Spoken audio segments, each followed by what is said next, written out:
Welcome to the Big Seance Podcast. I'm Patrick Keller of BigSeance.com, and this is a place for an open discussion on all things paranormal, but specifically topics like ghosts and hauntings, paranormal research, spirit communication, psychics and mediums, and life after death. So basically, anything that pops up in my paranormal world. The candles are already lit, so you might as well come on in and join the seance. Welcome to the Big Seance Podcast. Today, for your listening pleasure, I have a great interview with author Victoria Cosner Love. A little bit later in the break, I'll share some listener feedback, and then we'll have the return of paranormal hot topics. That's all ahead in today's show. Now on to the interview. You're just in time for another great conversation by candlelight. This time it's with the author of Mad Madame Lalaurie, New Orleans' most famous murderess revealed. And I'm talking about my new friend, the one and only Victoria Cosner Love. Ms. Love, why don't you go ahead and say hello and let us hear your voice? Hello to everybody out there. Thanks for coming. I am so excited about this conversation. And how are you today, by the way? I think you're having your first Skype experience, am I correct? Yes, I'm an amateur Skype, evidently. And other than that, things are doing really good.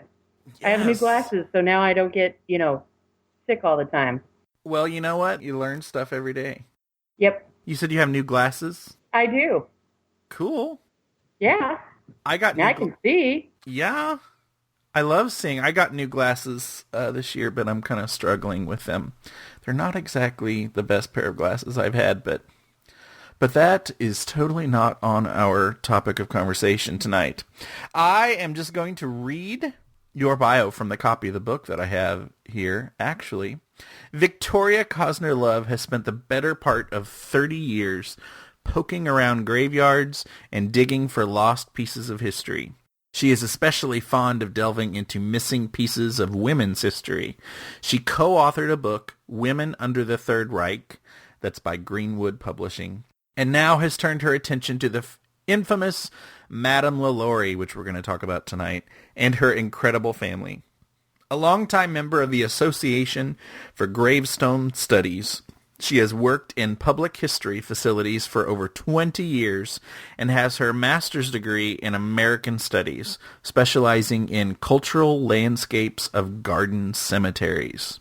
So, you and I have some nerdy things in common, and cemeteries would be one of them. And, definitely. Yeah, and I want to come back to that for sure. But let's get to Madame Lalaurie. I interviewed Victoria earlier this summer for the blog. We met and had coffee, and it was a really awesome discussion. The podcast has been growing quite a bit, and I'm sure there are listeners who haven't read the interview. So for those who maybe missed that two-part interview that's on my blog, why don't you give us some background on Delphine Lalaurie? I went to go see New Orleans a couple years back. It's probably been about 4 or 5 years. And we went on one of their wonderful ghost tours. And as we're tromping through the streets with all the hundreds of other tourists, they stopped in front of a mansion, which they called the Lalaurie Mansion, and that it was the most haunted house in New Orleans. And the guide started to tell a horrific story of slave torture and medical experiments that had been perpetrated by a woman, Delphine Lalaurie. This is the American pronunciation, and I apologize, but it's Lalaurie is how we're going to go with it. And I was fascinated because women aren't usually hooked up with that violent in public of crime. And so I went dutifully to the bookstore, and there was nothing on her. So I went back to the guide, and I said, "Where'd you get all this stuff?" And he said, "All of the primary materials are still there." And I said, "Why didn't you write a book?" And he says, "I was thinking about writing a book, and I couldn't find anything on her except for in the ghost books." And so I started poking around and found he was right. All the primary materials were still there, and no one had touched them. And no one had done anything on her. And as we uncovered more and more, she's fascinating. And her family history in New Orleans was fascinating. And I became obsessed. And my poor children didn't see me because I locked myself in the basement And it was an extremely graphic history. It's extremely gory. And I couldn't tell them what, I was writing about a bad lady. Um, but her family is incredible. She is incredible. And the fact that all the history was still there was, as a historian, I was literally like drooling at times. A lot of the stuff was in French, and I'd have to talk to my then husband because he was fluent in French. And say, what does it say? What does it say? And we basically true crimed her. We cracked a couple of the mysteries that came out of the ghost stories, and we put the ghost story into a timeline. Now, I didn't touch the ghost stories, and we can talk about that in a minute, about why we chose not to go there if you want. But this woman's fascinating, and then I guess that American Horror Story thought so too, because she was a main character this year in the Coven series of season 3. So yeah, and cool. That's one of the coolest things I thought when I talked to you, is that you said that the Rolling Stone did an interview where Kathy Bates, used your book to research her character on American Horror Story, and I thought, how cool, and with such a fascinating, connection with that season of American Horror Story, it must have just been kind of an exciting ride. It was, to find out Kathy Bates, who is terrifying. She was terrifying as Delphine Lalaurie, with a little bit of humor. She is terrifying in some of her past movies. She's incredible. And both my co-author, Lorelei Shannon, and I just almost died and, peed ourselves or whatever. And when we found that out, but yeah, Rolling Stone magazine put it out, and she plugged our book really nice. So we got to tweet live while American Horror Story was on, pulling out some of the historical facts while we were doing the horror. And it was just heaven. We're sorry it passed, but they did release that Freak Show is the next season on American Horror Story, and who can resist that? So I'm excited for that. I'm kind of bummed that I didn't know about your book and everything when this season was out, because I definitely would have followed the tweet party. That would have been kind of cool. It was fun. I was tweeting with all kinds of folks. So how did you find out about this interview? Did someone point it out to you, or what? Yeah, there's a gentleman who owns a company called Strange True Tours in New Orleans. His name is Jeffrey Holmes, and he started the first company that's actually doing basically true crime tours. And I'm giving him a plug because his stuff is incredible. And he was the first one to use my book to incorporate in his tours. He opened up about the same time the book came out. And he sent me the link and said, oh my God, did you see this? And we're like, oh my God. Kathy Bates, I love her. And of course, she wouldn't return any of our stalking phone calls or emails. But he also posted he's on Facebook under Strange True Tours, and he does some cool stuff, like with the Kennedy assassination and voodoo and zombies, and puts a little bit of history into the lore of New Orleans, which is what I want to do and what I want to be as an author. This is also something that I asked you in the blog interview, but what, and you kind of hit on a little earlier, but what goes into researching a project like this? I mean, it must have been super fun, but a lot of work at the same time. It took me 2 years start to finish, and I was on the clock. There was a woman who got a grant that was an incredible grant, and I was very jealous. And she was putting out a book on Madame Lalaurie as well, and I wanted to be the first to publish. And when my publisher offered me the option of doing a true crime, which is a shorter, not as academic, I like fun history and public history. And so like I said, I was obsessed. But basically, it's like solving a mystery. They told me that the newspapers reported on it, so I started with the newspapers. And then in the newspapers, it quoted a deposition with Judge Canago, who was one of the responders that found the slaves. He was also a judge there in the circuit court. So I found his deposition, and then his deposition mentioned 2 other people. And then I went to them, and then I started following, and then I started Googling, of all things. And I found there was a collection here in St. Louis at the Missouri History Museum in their archives. And that was incredible because that basically broke the code of where she fled. It was a mystery where she fled, and we found letters in her own handwriting. asking to come back to New Orleans. Her son-in-law was her lawyer, and he was from the De La Souza family, who was one of the Spanish governors. And, we go on and geek out. And I was like the second person ever to look at the file, except for the guy who translated it. And it was incredible. It really was. But it led to some things that I couldn't do. Like I couldn't go to France and look through their morgue records, which this other woman ended up being able to do, which is fantastic. Now we know actually where Delphine is buried. I don't know if I told you that when the last time. We know exactly which crypt she's in now, or cool. In St. Louis Cemetery #1. Yeah, there's a picture on my Facebook page. It was incredible. To just stand there. So it's like following a little, it's following a mystery and following a trail, and you get, hooked up like a hound dog and don't come up for breath too often, except to say, what does it say? It's in French. Google Translate or something like that. That would be a lot to translate. These were original documents on vellum, and vellum was not cheap, and so they would write on both sides, and they would write up and down the columns of it, and it was in Old French, and unfortunately it wouldn't work. It works with books really well. Those translator ones do, but when you have documents like that, they were barely legible, to the human eye, but it was fun. Amazing that they're there, though, for you to look at. It was incredible. I mean, like, as a historian speaking, it's a once in a lifetime. Yeah. So take us back to that infamous night, before she fled, and, the fire and the discovery that kind of got the whole thing started. Historically or traditional ghost story? I guess a little. Is this the ghost story you were talking about earlier coming back to? I guess a little bit of both. Maybe we could go into the kind of the myths and facts.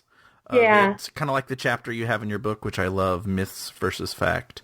I love that chapter too, because as we started going through it, and Lorelai used to yell at me, especially when the book first came out, because I would tell people up front, I don't think she did it.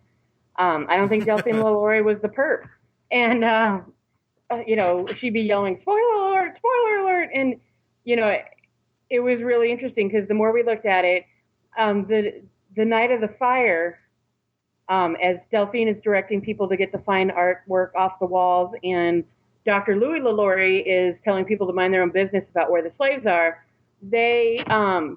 somebody whispers about where they think the slaves are, and Judge Canago and two other, one of which was a second cousin who was warring with Delphine, which is a whole different story. Montpellier, don't quote me on that.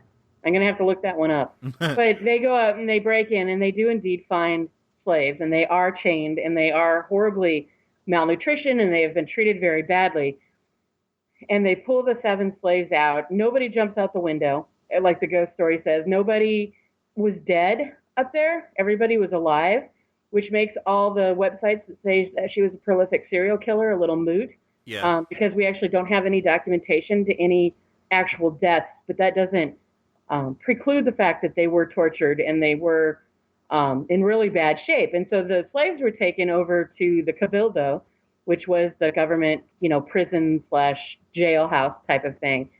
And a mob started growing because they led these people out, and then they laid out the accoutrements of torture, as they put it, along with the 7 people, and thousands of people went through the Cabildo to look at these poor slaves that had been so abused.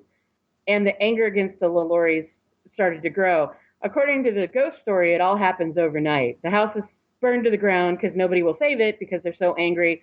All of the stuff is thrown out. Evidently, the mob goes into the burning building, is throwing out fine art and mattresses out the window while the house is on fire, which, the house was fully engulfed. So I don't think any of that was happening. And the Lalauries end up having to flee. They flee across the Lake Pontchartrain and sign over all their worldly goods to their lawyer, and they take off. And that's the end of the Lalauries. And there's some rumor that she gets gored by a pig at some point in the south of France. And, the irony of her being gored by a pig makes everybody happy, but that's actually not what happened. Then the house starts manifesting itself as a haunted house shortly thereafter. Rumors of people being buried under floorboards and scratching and the scratching stops after a couple days, and the police are staying there on site to keep the looters, but it's burned to the ground, and there's nothing to loot because it's burned to the ground.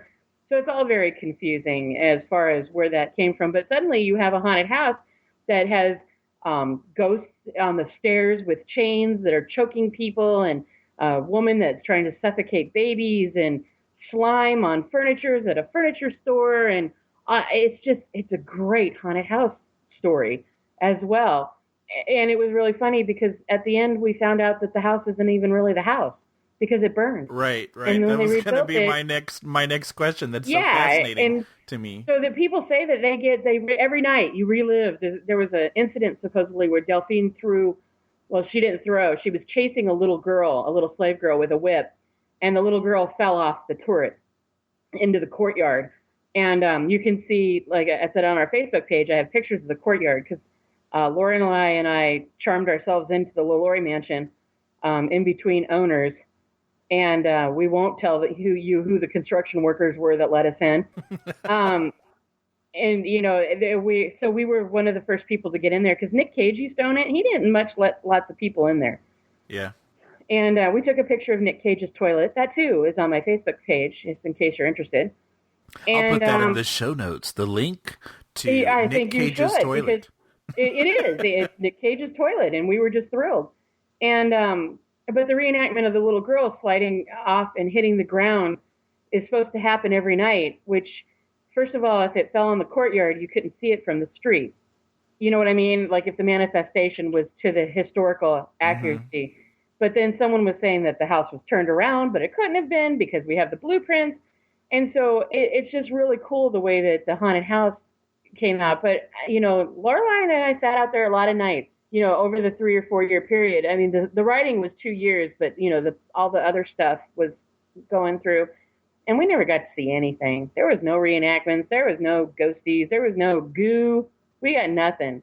We did see thousands and thousands of people go by in tours looking at that house and thinking how incredibly horrific this woman was. And it made all the difference in the world. So now you have a cool haunted house and you have a cool history on top of it. And as you can see, I geek out. and you found also that as you were going in and doing research and finding facts that a lot of the members of that community were not very, and probably still not very happy with you for discovering those things, right? Yeah, that was kind of funny. One of the reasons why I bonded so quickly with Jeffrey Holmes of Strange True Tours is because I came out and I told some historical truth, and that really upset the ghost tour community, especially this one woman who had a voodoo shop right there on the same street as on Royal Street. And I was so excited because I'd found the real blueprints to the Lalaurie mansion the day that I went and met with her. And told her about that, and she kind of got angry with me and started cursing me, and her snake glared at me, and I bought her book to calm her down because, she was a voodoo queen that was cursing me, and it kind of turned out that she was born in New Jersey, and I didn't really put that in the book, but she was born in New Jersey, and I'm not sure how you become a voodoo queen when you're from New Jersey, but... It just seemed wrong to me. But at any rate, she cursed me and told me that she was there with Nick Cage all the time. And it was a great story once again. We got some cool stuff from her about Katrina because she was one of the people who stayed. Mm-hmm. But, the ghost tour people, they want to do the gore and they want to do the medical experiments, which didn't happen. They were added in the 1940s by a woman named Jean Levine, Levigene. She wrote a great book called Ghost Stories of New Orleans, and she added all the gore and the horrific gore that was attributed to Delphine. Harriet Martineau, who was a travel writer, wrote Dr. Lalaurie out of the history. We know he was there. He was part of the deposition. But she said that the woman, that Lalaurie was thrice widowed. And I'm not a real big Louis Lalaurie fan, by the way. I think he's smarmy. I think in the interview you called him the slimy husband. Yes, the slimy husband. Smarm.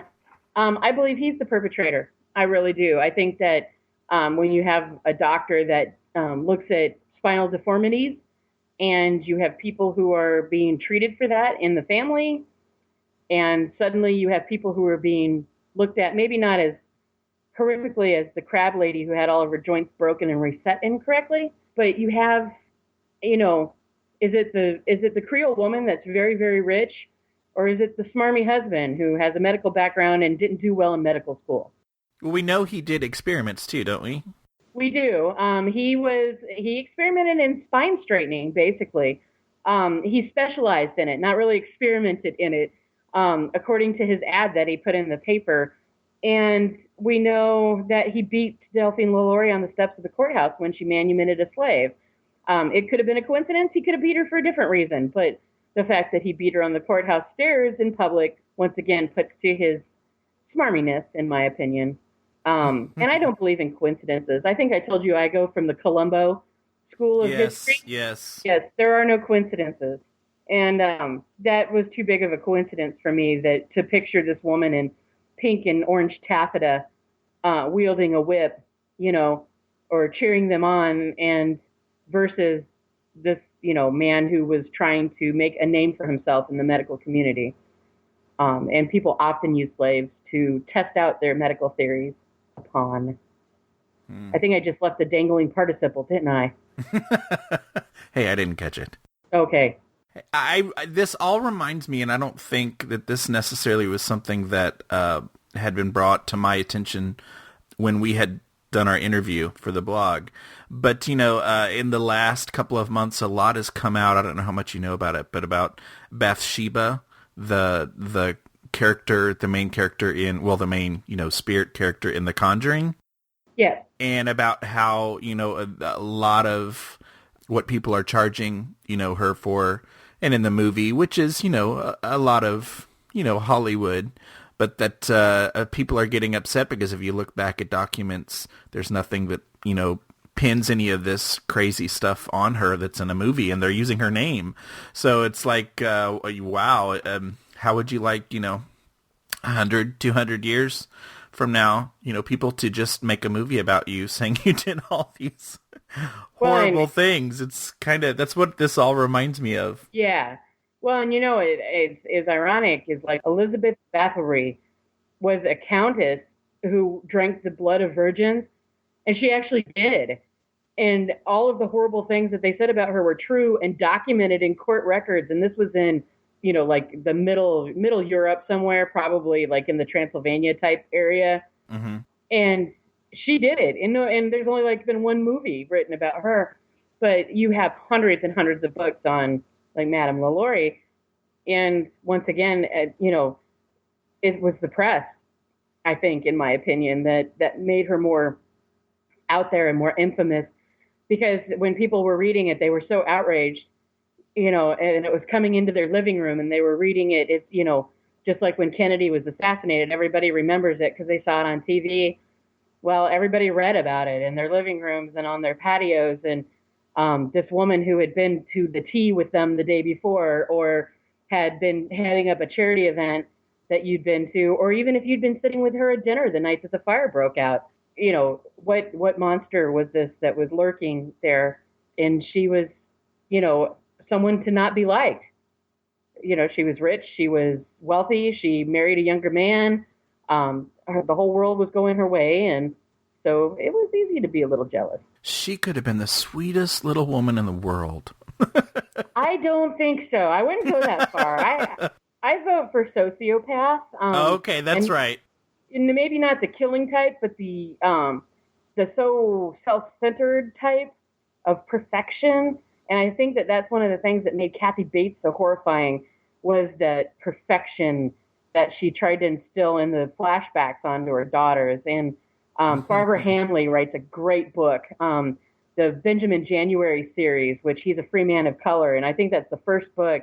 And Madame Lalaurie is involved in that mystery. And he has her doing, you know, you need to play that piano key again and again, you know, until the girl's sobbing and playing this one, you know, particular passage from the piano. And that type of abuse, that I can see. I don't know that I can go into, I can't account for the medical experiments with her. We'll be right back with our guest, Victoria Cosner Love. But we need to take a quick break for some listener feedback and some paranormal hot topics. So, cue the listener feedback intro thingy. Oh, look. We've got listener feedback. Oh, guys, I really want to thank you for taking the time to listen to the Big Seance podcast. It was very exciting this week to see my very first reviews and ratings on iTunes. We have 2. The first is by MJE, who says, "Great and informative. This podcast is fun and great to listen to. It provides a great outlook and foundation for the topics discussed. I will definitely be recommending this to others. Great work." And MZB says, "Must listen. Gets better every episode. Can't wait for the next." And both of those are 5-star ratings. So thank you very much, guys. I really appreciate it. My very first. I also wanted to give a shout out to Melissa, who has left some very kind comments at bigseance.com about a few of the episodes. So thanks, Melissa. You too can write a review or rate the show. In fact, I'm just going to be straight up here. I'm begging you to, first of all, please subscribe, whether it be through your podcast app or iTunes. Ratings, reviews, and subscriptions over on iTunes really help me, and it brings more listeners to the show. In iTunes, all you have to do is search Big Seance Podcast, and we're there.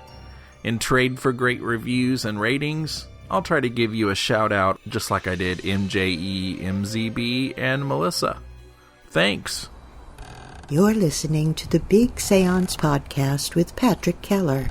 Look for us on iTunes and be sure to check out bigseance.com for more discussion. And now it's time for hot paranormal topics. Paranormal hot topics. Yes, it's the return of paranormal hot topics. You know, in a few of the past episodes, we've discussed paranormal hot topics with the guest, and that was originally the intention. I've found that sometimes the interviews are going so well that I don't feel like breaking into it with a story that might not be on topic or maybe seem forced. In one recent episode, the paranormal hot topic was discussed by me alone, just like this one. And sometimes, depending on what hot topics are really out there, they just don't resonate with me, or I'm just not interested at the moment. I'd love to get your feedback on what your thoughts are about this segment. Do you like it? Should I let it go? Should I just include it when something cool pops up, like today's topic? Let me know. Patrick at bigseance.com, or just comment on the show notes at bigseance.com. But today's paranormal hot topic seems pretty hot from what I've seen out in social media, and the story is kind of interesting. I've seen the story in several print versions floating around. You may have seen it as well. There's this home that was just recently featured on the Dead Files on the Travel Channel, apparently, which I don't believe I've ever watched, by the way. And the homeowner claims to have all this crazy activity that happens and mentions not being able to sell, or at least being concerned about not being able to sell the home or something like that. And when I read the different print versions going around, I thought, well, you know, this is just silly and dramatic, and how am I to know if any of this stuff, you know, really happened? I see it and read a lot of this stuff, obviously, but that's the flag that just goes up with me sometimes when people have all these crazy, far-out Hollywood-like stories. And without proof, they're just that, stories. But now there's a video, and it was sent to me by Stephanie, a Facebook friend. It's from the Fox 43 news station out of Pennsylvania, and I've included that link in the show notes so that you can watch it. I really want to give kudos to this news team because, number one, it's not a token Halloween segment, and it is done for the most part as a serious segment, despite, a prank the crew apparently pulls on the anchors at the end. But suddenly in this report, it's not just some dramatic story anymore. There's a face attached to the homeowner, whose name is Deanna. There's supposed evidence of a door being closed by the spirit, even though it's video taken from, another time by the owner. But, it's not really that much different than some of the experiments that I've done myself. And there's an EVP that they even play in the report. The homeowner presents photos that she claims are demonic shadow people. I'm not going to go there. And of course, orbs, which do not necessarily show proof of spirit activity, in my opinion. But the most fascinating thing is that a cameraman reports being scratched, which is something that supposedly happens all the time in the home anyway. And he's interviewed at the end of the segment at the station. Seems like a pretty honest guy to me. I don't know. I mean, I'm clearly skeptical and opinionated about stories like these, and just as I'm sure people are with some of my evidence and reports. But this video certainly makes me lighten up a bit and see this story a little differently. I thought about it completely differently when I was just reading about it. The scratches and the video of the door shutting, for sure, is just fascinating stuff. And the report claims that the home has a history of, quote, grisly deaths. So what do you think? Take a look at it. Watch it. And did anyone happen to catch the Dead Files episode? Let me know. Fill me in. Patrick@bigseance.com. Thanks for joining us for the Big Seance podcast. We'd better get back to the table while there's still some candlelight left. All right, now I want to get back to my discussion with Victoria Cosner Love, but I had to explain something first. I almost completely edited the first question of this segment out because it clearly highlights my lack of a journalism degree. And I mean, I've been learning a lot of things doing this podcast, and interviewing people is one of those things I never thought I'd do. And, well, I just hope I get better, is all I'll say. But I have to tell you that I thought this moment was so funny, and Victoria is such a good sport and saved the interview that I kept it in. So consider it a gift, a blooper just for you, and then the great conversation continues. So here we go. Don't make fun of me. So, in general, you're just very passionate about history and how we view it, right? Yes. I don't know where I was going with that. Maybe that was a dorky thing. I think you were heading toward, why did I get my master's degree in cemetery landscape? There you go. Let's go that direction. Okay. Who let all these bats in here? Edit. Interview yourself, Vicky. Hi. One of the biggest things about New Orleans, in my opinion, is their cemeteries. There's all kinds of stories about why the cemeteries are above ground and how people treat the dead there in New Orleans, and whether it's because the water table is too high or whether it's because of whatever. But the fact is that their cemeteries are exquisite, and I've been in love with them since I was in high school. And I was lucky enough to be taken on a tour by Marshall Trimble, who was an Arizona historian, and one of my high school teachers. And it was kind of funny because she was my health teacher. She wasn't my history teacher. Mm-hmm. And Marshall Trimble took me around from gravestone to gravestone and started telling me stories. And that's how I see cemeteries now. Is stories about why do people do what they do? Why are people buried where they're buried? You can tell the history of a town by its cemetery and how it's been touched or how it hasn't, how it's been preserved and how it hasn't. Racial attitudes is huge in cemeteries, believe it or not. Mm-hmm. And you have to do a little bit more research or digging, as we say, because we think we're really funny. And I just want to put it out to all the people who don't know about it. We don't dig up people in cemeteries, all of us cemetery historians. That's for archaeologists to do. And I was told that many years ago. I can't be in history because historians don't do cemeteries. This was in the late 80s. And I can't be an anthropologist because anthropologists are going to look at the people and the burial rites. And I wanted to look at the architecture, which is exquisite in New Orleans. And from there, all the stuff that you can tell. That, like with Delphine, for example, she was snuck back in the country and buried in it was one of the family plots, but it wasn't her main family plot. And that goes to a whole other story about the McCarty family being completely wiped off the face of New Orleans history. And my theories about that and the curses and whatnot, and that goes off into my horror goth side, so you can explore that later. But was it a fake out family plot to distract everybody? It was. If you knew the family history, which everybody does in New Orleans, you know what I mean? Everybody knows who everybody was at that time. It was like her daughter-in-law's tomb, family tomb.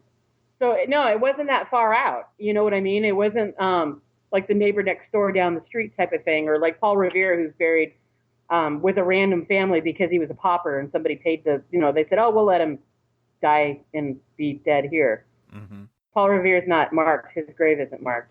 It might be now, but because he was a pauper. They just buried him with someone.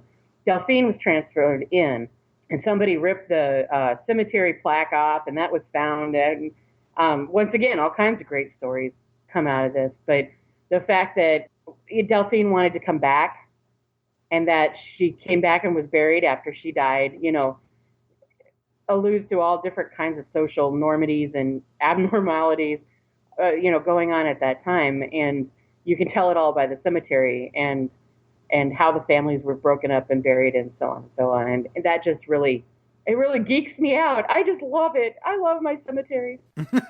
So tell us when you, because I know I happen to owe you a cemetery date. We're doing a cemetery date. What do... Which should have been today, by the way, at 82 Oh my gosh, it was so beautiful. I'm loving this fall, summer weather. What do you look for when you go into a cemetery? Like just a random kind of cemetery, locally. And what do you look? And you take a camera probably, because I know you're into the photography aspect of it too. What do you do on a day at the cemetery? It depends. If I'm researching something, then I'm my little bloodhound self, and I'm out looking for things in particular.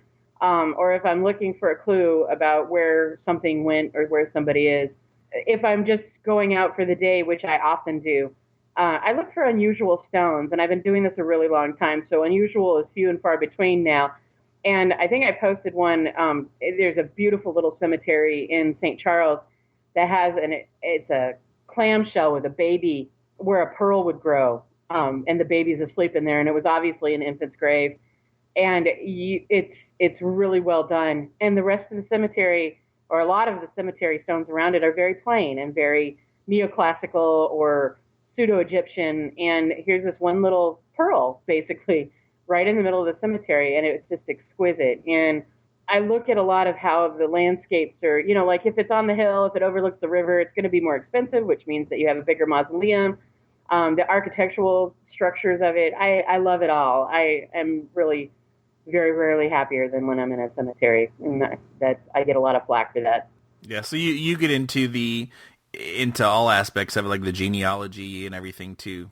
Yeah, it's cultural landscape goes to genealogy, it goes to economics, it goes to cultural geography about why people are where they are, it goes to social norms, because if you're rich, you get buried on the hill overlooking the river.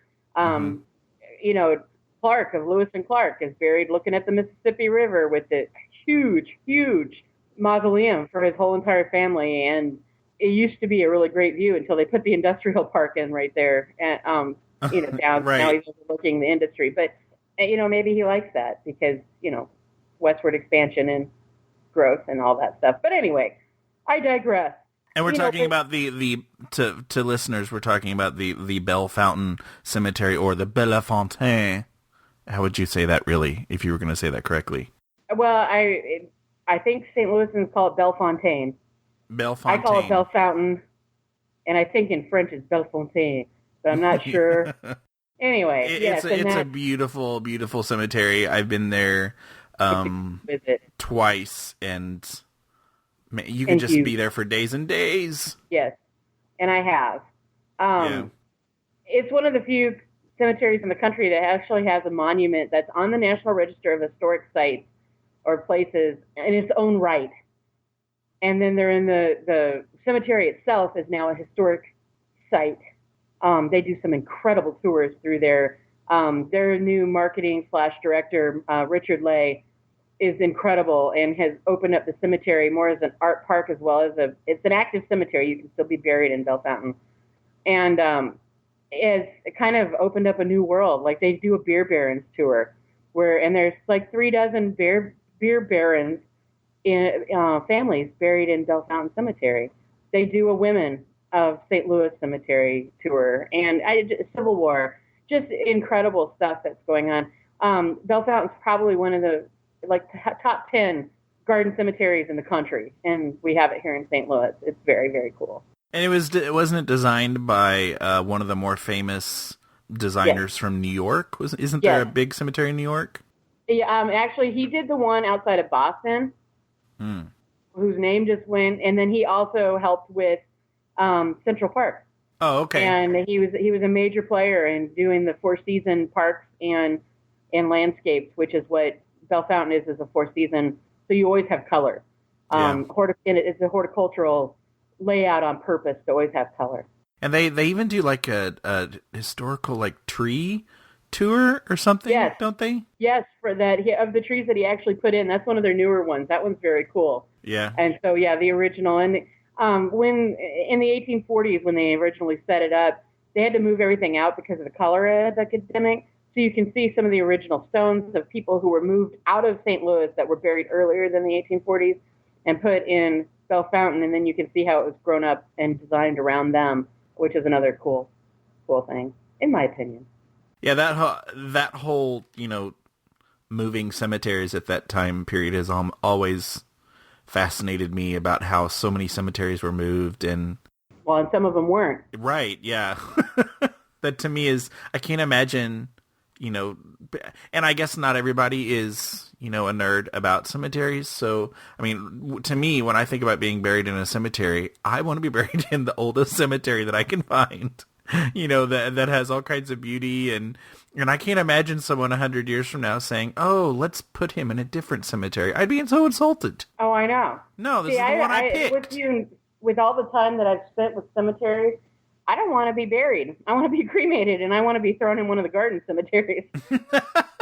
So, that's one of those things. But I'm doing a class. I don't know if I told you. I am doing a class at St. Charles Community College this fall on cemeteries as cultural landscapes and how to use that for your family history and heritage. It's a one-night class during the fall. It'll come out in the continuing education program. You're teaching this class? I am teaching this class. Very cool. Yes. I slay myself. I crack myself up. That's awesome.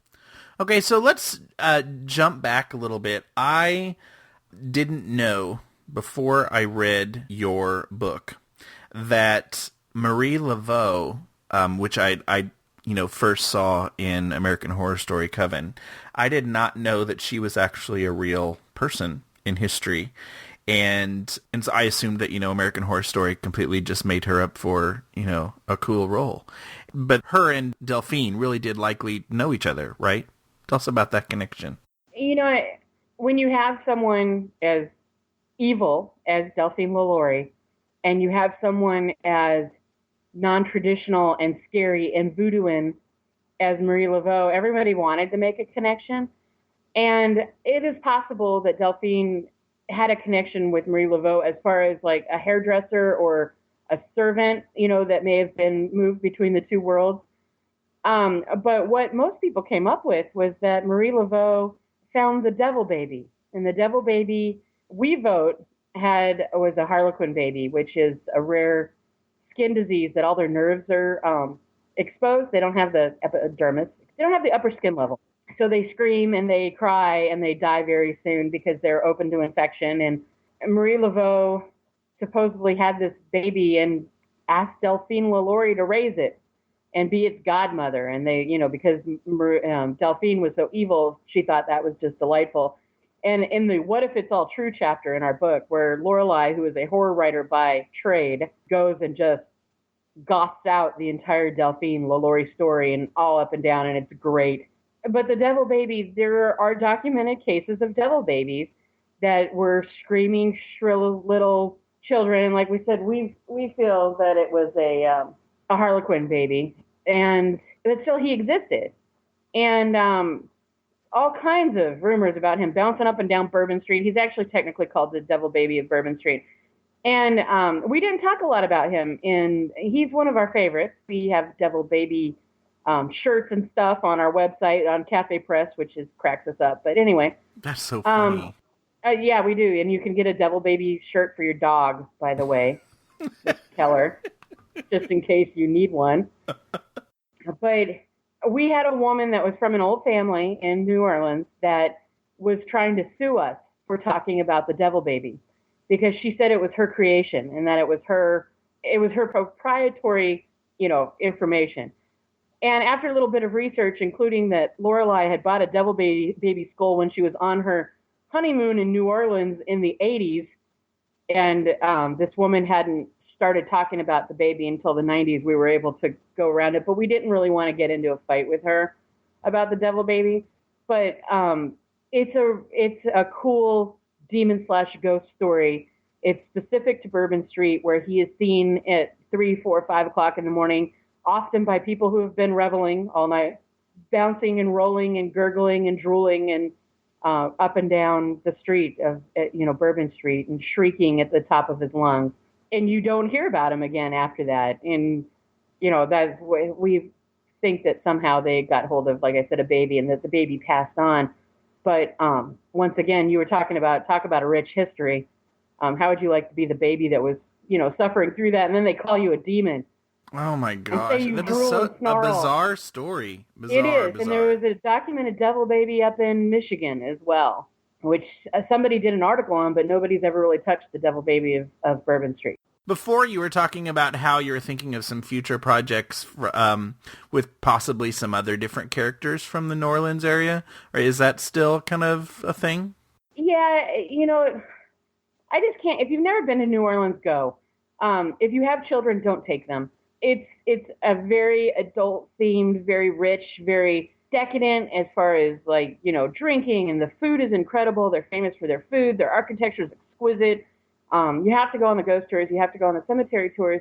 And when you do that, you get these pieces of history. And I think that the next one that I want to look at are some of the madams they had a legalized prostitution area called Storyville. And for a while, it was, before Prohibition, it was legal. I think it was 20, 25 years that it ran. And some of those women were incredibly rich and incredibly powerful. And nothing's been written on them since the 70s. And so I think I'm going to go back in and take a look at that and do something like the pop culture view of these women. Because, how great is that? You have women that they had every form of prostitution, from the 25-cent bed to, thousands of dollars for a night. And this is in, turn of the century New Orleans. And so some great women's history there to look at. I wanted to look at the Axeman, which, if you watched, once again, American Horror Story, Coven, the Axeman was the boyfriend, and he's real. He was a serial killer. He was axing people for a very short time. And when I started looking into that, because once again, how incredible, he writes a letter to the newspaper talking about how he's the devil and he's a demon, and they still have these newspaper clippings and they have his letters. But when I started looking into it, there was a bit of a mafia connection that I wasn't willing to go there. Right. That he may have been, a mob connected killer. And, like I said, I decided that it probably wasn't a good place to go. Was this the same time period as the Madams in Storyville? It was a little later. It was 1921, and something pops up in 25 again, but they don't think it was the same guy. They think it was a copycat. Yeah. I think he did all of his killings in 21. So it's right at the end of the Storyville, connection. And Storyville, the jazz that was coming out of there, which is also a connection with the Axeman. He was a jazz aficionado. It's a very cool time period there. I guess you could have ideas for days and days coming out. Well, and I keep waiting for that story, and I don't think I'm ever going to get it. I'm not going to get anything like Delphine again.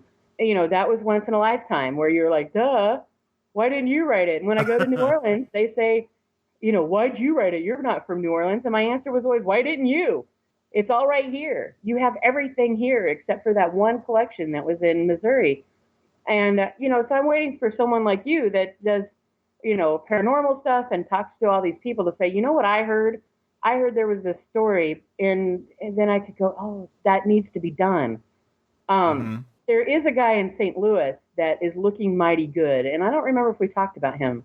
I think we did, with the cave. Mark Twain Cave, yeah. Where he was supposedly doing experiments on keeping bodies fresh because he wanted to reanimate them. And then he ends up being in the hospital down there in downtown, and he's a Confederate, so he gets kicked out. And he has cousins that are doing exploratory medicine. It sounds like a good one. I normally like to do women's history, but I mean, come on, he had a corpse hanging in a cave up in Hannibal. I might not be able to resist this one. So. And how cool! Who doesn't want a corpse hanging in a cave? I know. Exactly my point. Exactly. And that would be a good T-shirt as well. It would. Yeah. My favorite T-shirt, by the way, is the Mad Madame Lalaurie T-shirt that we have at the Cafe Press that says, "What's in your attic?" Love it. Yes, we're irreverent, if nothing else, and we feel for the victims. And well, give us some places where people can connect to you and find those T-shirts and websites and stuff like that I can put in the show notes. All right. If you go to cafepress.com and type in Madame Lalaurie, our page comes up. We have a website that is www.mad-madame-lalaurie.com. And my horror writing friend, co-author, she maintains that, so it's fun. And they cut out a ton of stuff that we had in the book to take it down to this true crime. And so a lot of the outtakes from the book are on that website. Oh, and I didn't realize that. Cool. It is. It cracks us up. Because there's this great story about a man who discovers Madame Lalaurie while he's having dinner in France, and how she flees from the villa when he figures out who she is and what a monster that she was. It's a great story. I couldn't confirm or deny. And so that was one of the ones that we pulled. We're on Facebook and sometimes active on Facebook. I mean, it's a good site. And a lot of the pictures are on there of like the courtyard where the little girl supposedly fell. We have interior shots of the Lalaurie mansion, which, like I said before, this gentleman from Austin, Texas bought the place. No one had been in there for years. That's another book that needs to be written that I don't know if I want to go there. Nick Cage and all his haunted houses. Would be cool to have a Nick Cage contact, though. I know. And I mean, he's been quoted as saying, "I buy ghost front property."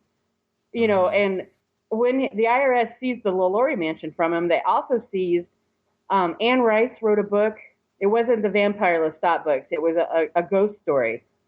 He bought that house, not Anne Rice's house, but the other house that was this haunted house. He had the Lalaurie mansion, and he had a haunted house up in Rhode Island that was, I think, a mass murder site. And then he lives in San Francisco in one of the, on Full House, how they have that picnic with all the beautiful Victorians on it. Uh-huh. That's the same square that the guy who started the Church of Satan, Antoine Laveau,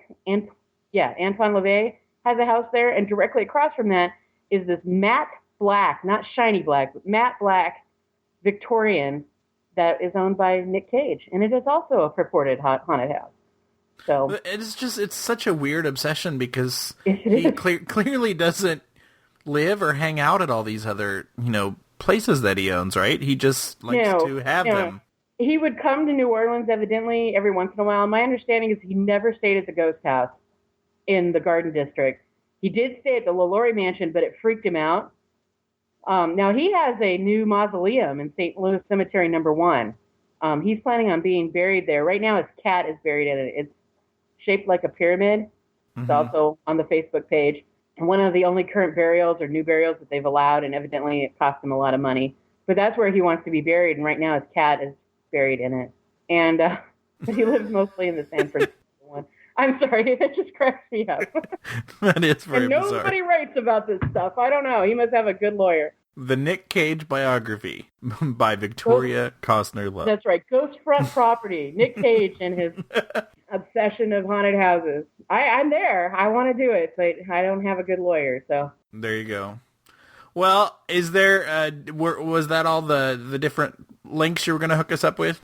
Yeah, I mean, if you Google Madame Lalaurie, you're going to get a ton of ghost sites that are wonderful and fun, and a lot of New Orleans sites. I can't tell you how many different ghost stories come out of New Orleans. I highly recommend it. It's great reading, and these people have been doing this a really long time. But then read our book and see what really happened. Right. And that's the fun, and hopefully I'll have another one soon. So we'll see. Keep in touch and let us know. Okay. And they can reach me and email me at any of those sites except for the Cafe Press. That goes straight to Lorelei, although she is very charming also. Very cool. Well, I love talking to you because I could talk to you all day. And We're such dorks. What? I said we're such dorks. We are such dorks, and I'm proud to be such a giant nerd. I know, me too. And I look forward to our cemetery date in the future. Yes, and next time it hits 80-something, I'm calling you, and I'm gonna skip work. So we're doing it. There you go. All right. Well, thank you for your time. Thank you very much. You rock. And you too. Thanks. For show notes, including links to anything we may have mentioned in this episode, visit bigseance.com, now the home of both the blog and the podcast. Just click on the Big Seance Podcast logo or find it in the menu. You can also find and subscribe to the show on iTunes. Do you have any comments or thoughts? Please contact me at patrick@bigseance.com. I could decide to include them in a future show. Thank you so much for listening and reading. Unfortunately, it's time to blow the candles out, but we'll see you and light them again next time.